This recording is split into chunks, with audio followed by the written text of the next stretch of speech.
ሰላም ሰላም ዛሬ አራቱ የስንፈተ ወሲብ ምልክቶችና መፍትሄዎቻቸውን ይዤላችሁ መጥቻለሁ።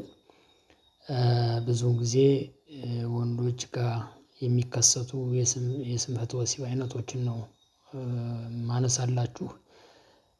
ስለዚህ ለወንዶችም ለሴቶችም የሚጠቅም ነው።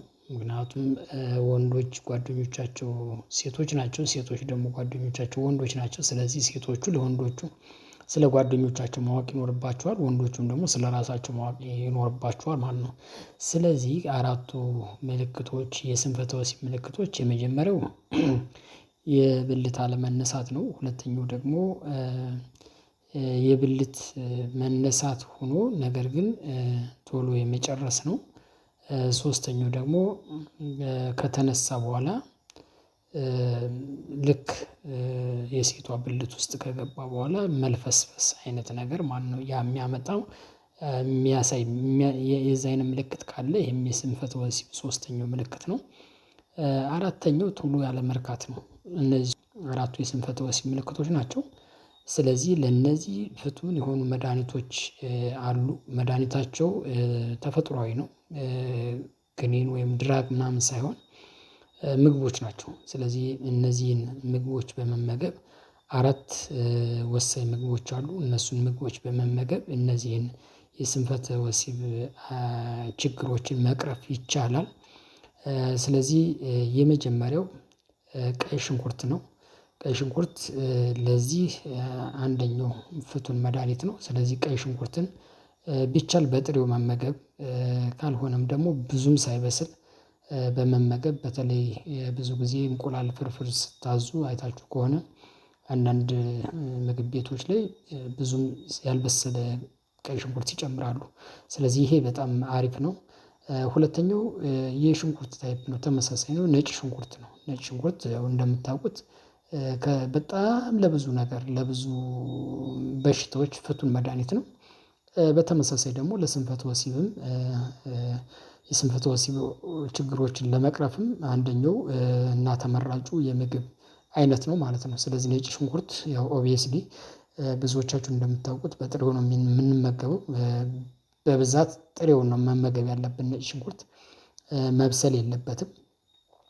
ከዛ ውጪ ደግሞ ሶስተኛው ፍራፍሬ ነው የፍራፍሬ አይነት ነው። ይሄ አክቹዋሊ የፍራፍሬ አይነቶችን እኔም ሪከመንድ የማደርጋችሁ ብዙ የፍራፍሬና የአትክልት አይነቶችን ብትመገቡ በጣም ለስንፈተ ወሲብ ችግር ብቻ ሳይሆን ከዛም በተጨማሪ ለተለያዩ በሽታዎች የመጋለጥ እድላችሁን ትቀንሳላችሁ።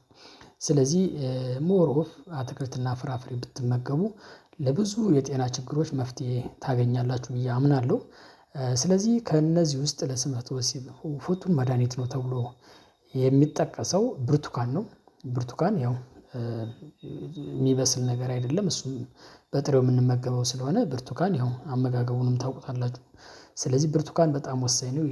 የደም ዝውውራችንን ክፍት እንዲሆን ምክንያቱም አንደኛው ለብልት መቆም የደም ብዙ ፍሎው ደም ዝውውራችን እንደ ልብ መሆን አለበት ማለት ነው። የደም ዝውውራችን ጤናማ መሆን አለበት። ይሄን ለማስተካከል ደግሞ አንደኛው እና ተመራጩ ምግብ ብርቱካን ነው። ስለዚህ ብርቱካን ብትመገቡ ይሄንን የስንፈተ ወሲብ ችግሮችን መቅረፍ ትችላላችሁ። የመጨረሻውና አራተኛው ቃሪያ ነው። ቃሪያ በጣም ጠቃሚ የምግብ አይነት ነው። ቃሪያን በተመሳሳይ ጥሬውን ብትመገቡት ጥሩ ነው።